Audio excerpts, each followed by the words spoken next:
Welcome to PM7 politics. ఏపీలో మరోసారి కూటమి అధికారంలోకి రావాలన్నది బీజేపీ ప్లాన్. తద్వారా 4వసారి జాతీయ స్థాయిలో బీజేపీ అధికారంలోకి రావడానికి ఏపీ దోహదపడాలన్నది టార్గెట్. ఈ నేపథ్యంలో జగన్ పని అయిపోయిందా, అలాగే జగన్ చుట్టూ ఉచ్చు బిగుస్తోందా, ఇక జగన్ జైలుకెళ్లటం ఖాయమా అనే పరిస్థితి కనిపించాలి. ఇది ఏకంగా ఓ పక్క ప్రణాళిక. ఏపీ పొలిటికల్ సర్కిల్లో ఇదే చర్చ నడుస్తుంది. జగన్ కేసుల విషయంలో రోజువారీ విచారణ జరగాలన్న కోర్టు ఆదేశాలు ఇప్పుడు సంచలనంగా మారుతున్నాయి. మున్ముందు ఈ పరిణామాలు జగన్ కు ఇబ్బందులు తెచ్చిపెట్టడం ఖాయమన్న ప్రచారమూ నడుస్తుంది. ప్రత్యక్షంగా జగన్ ను దెబ్బతీయడం అంత సులువు కాదు. అందుకే సాంకేతికంగా ఇబ్బంది పెట్టాలని చూస్తుంది బీజేపీ. ఇక పవన్ కళ్యాణ్ ఒత్తిడి ఎలానూ ఉంటుంది.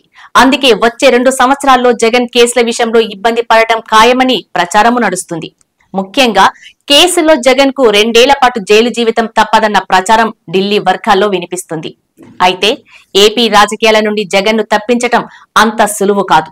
ఎందుకంటే క్షేత్రస్థాయిలో వైసీపీ ఒక పునాది వేసుకుంది. వైసీపీ ఆవిర్భావం నుండి మంచి ఫలితాలు సాధించింది. కానీ ఈ ఎన్నికల్లో ప్రతిపక్ష హోదా కూడా దక్కలేదు. అలాగని వైసీపీ పూర్తిగా కనుమరుగు కాలేదు. ఓటు శాతం అమాంతం పడిపోలేదు. ఈ ఎన్నికల్లో జగన్ ఓడిపోయినా ఆ పార్టీకి 40% ఓటింగ్ వచ్చింది. ఇది సామాన్యమైన విషయం కాదు. అందుకే జగన్ పతనం శాసించడం బీజేపీ తరం కూడా కాదు. ప్రత్యక్షంగా ఢీ కొట్టాలంటే కుదిరే పని కూడా కాదు. ఆ విషయం తెలిసే బీజేపీ కొత్త రూట్ వెతికింది. కేసుల రూపంలో జగన్ ను దెబ్బతీయాలని చూస్తుంది. జగన్ కేసులను మరింత వేగవంతం చేసి శిక్ష పడేలా చేయాలనేది ఒక వ్యూహంగా తెలుస్తుంది. అప్పటి వరకు వైసీపీకి ఎంత నష్టం చేయాలో అంత నష్టము చేస్తారు. ఆ పార్టీకి పెద్ద ఎత్తున నేతలు గుడ్ బై చెబుతున్నారు. ఆ విధంగా వైసీపీకి నష్టం కలుగుతుంది. క్షేత్రస్థాయిలో బలం తగ్గించగలుగుతారు.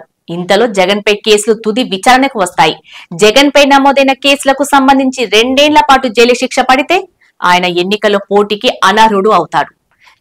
అయితే దీనిపై ఆయన మిగతా కోర్టులో సవాల్ చేసే పరిస్థితి ఉంది.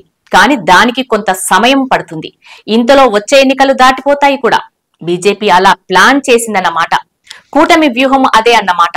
మరి ఏం జరుగుతుందో చూడాలి.